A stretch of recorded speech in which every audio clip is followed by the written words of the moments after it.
Hey, this is Steve with DappleLab, and this is another tutorial on building blockchain apps using Pocket. And in this tutorial, Jeremy Beal is going to be taking us through building the Pocket chat app for Android.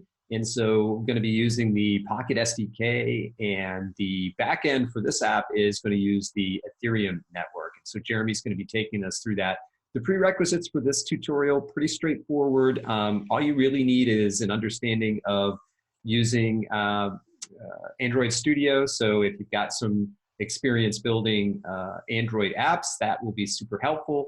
And a little understanding of blockchain, not super deep, but we'll leave some links out to some previous tutorials to give you an intro to that as well. So Jeremy is going to take it away from here. Hi, my name is Jeremy, and today we're going to be demonstrating Pocket Chat, which is our decentralized WhatsApp application. It runs on the Ethereum network on Rinkeby. And I'm about to show you how it looks to give you guys an idea. Here's our Pocket Chat application, which allows you to send text messages on the blockchain. So when the user clicks Get Started, after you click Get Started, the first thing the application is going to do is check to see you already have a key stored and encrypted in the keychain. But since this is our first time using it, we didn't actually import or create a wallet, it would take us right into the screen to allow us to do that. If you already have a private key, you can just copy and paste it in, or you can create a new wallet and it would generate one for the Ethereum Rinkeby network. Here we go. So all user will have to do is click create, and it will generate the public and private keys, continue. And then from there, this is where you can actually enter in a passphrase, which takes or stores your private key and encrypts it onto your local device. So for us, we would just say test as a passphrase. Once we hit OK, we'd be able to transfer over to the messaging screen, which I will show you later on, right when we get done with the overview of the application. Here's where we're actually going to I'm going to walk you through, just show you exactly where everything is so you don't have to get lost when we actually start coding it up. So to get started, we're going to start in our welcome screen activity. This was the first screen that you saw. In this file, this allows us to check the key store to see if there's anything stored in there already. If so, it will direct us straight to the message screen. If not, then it will take us to allow us to import and create a wallet. Now I'm going to skip over the create wallet and import wallet because we're already going to go through it to code to show you exactly how we use the Pocket Ethereum SDK, specifically for Android. Next is our app configuration.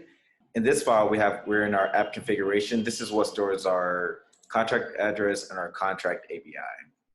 Our contract address is where our smart contract resides on the Ethereum network, specifically Rinkeby.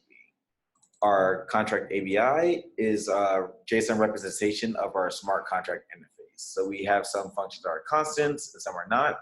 Constant allows us to read the data from the blockchain without changing the state, and the non-constants allows us to write, or that we are changing the state.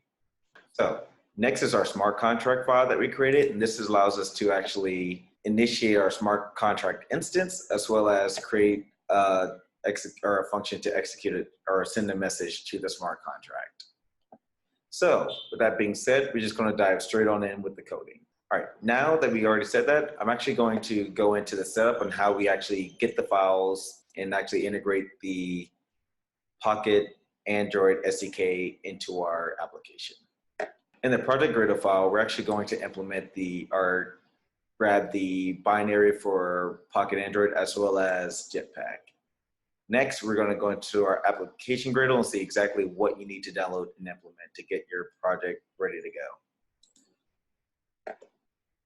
In this file, as you can see, we're going to need Kotlin, so we're going to have to obtain the latest version, as well as import the Android Ethereum 0.2 and the Android core, which helps us interact with the Pocket network. Now we're going to go into our welcome screen to see how we actually save and read the stored keys from our device.